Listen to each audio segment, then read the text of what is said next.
Tools needed for this install: I'm using a 3/8 inch ratchet. I have two extensions, a 3-inch and a 6-inch. Don't know if I'm gonna need them, but it's good to have them.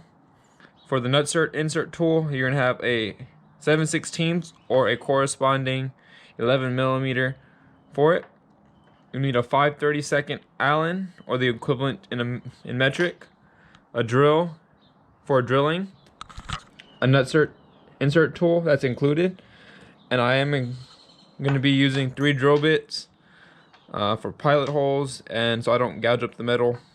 1/16 is what I'm using for the beginning. 1/8 and a 11/32 is going to be right here, which is required for the install. In the hardware pack, you're going to get a total of 15 nutserts, which is one more than the one that it says online and on the instructions. I guess it's one extra just in case if you mess up. And then you're also going to receive 15 button screws as well. And then you're also going to get included is a insert tool. And I'll show you how to use that as well. Per the instructions, you're going to use 3 of these button head screws per side. They're going to attach the driver side front and the driver side back together.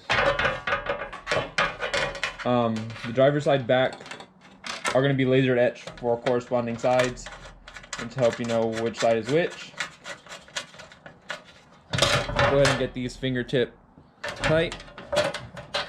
The Artec does have their holes threaded, so it does make it a little bit easier for them hard to reach places. That's a bonus. So once you have it done on both sides, you're partly done with your install. To start the install, you're going to go ahead and remove these two 10mm bolts at the top. It's going to be different for you if you have stock fenders. For me, it's a little bit more accessible, and it's going to be a little bit different because I have poison spider crusher flares on.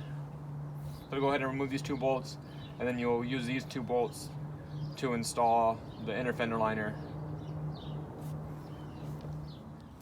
These will be the two 10mm bolts that you remove, and you'll be reusing these on the install. I went ahead and removed the 3rd factory bolt that's in place just because I want to make sure everything's snugged up when installing this, so I don't have any improper drills. As I'm learning, I'm going to have to drill a hole for my marker light. That's my 3rd right there. So I'm going to be installing them in sections now to get a better fit and try to adjust everything on how it's supposed to fit right. So if you have aftermarket flares that have a side marker light right here, you're going to have to drill this out to fit your side marker. As I am learning, as I'm installing this, it's better to have it in 2 sections, how it comes when it gets shipped to you. So go ahead and break it apart if you have aftermarket flares to make the install go a little bit smoother, because if not, you're going to be trying to shimmy and hassle, and then a couple F-bombs later you'll get it inserted how it's supposed to fit properly. Now once you have everything installed how it's supposed to be, go ahead and snug up all the bolts, and then you're going to be getting ready to mark all the holes you need to drill for the install. The holes that will need to be marked will be this one.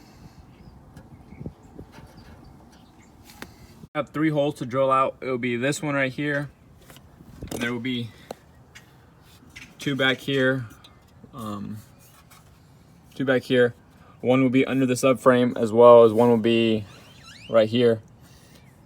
So go ahead and drill those out, and I would suggest going in by steps, just so you don't shear up the metal, and it comes out like a smoother cut when you're drilling. So it makes the nutsert install a lot more easier. Now once all your holes have been marked, go ahead and remove the inner fender and then start your drilling. Insert in place, go ahead and get your ratchet, your socket extension. For me, I'm gonna use a socket extension, and then go ahead and get the Artec Industries nutsert tool they give you in the kit, and then go ahead and thread it in.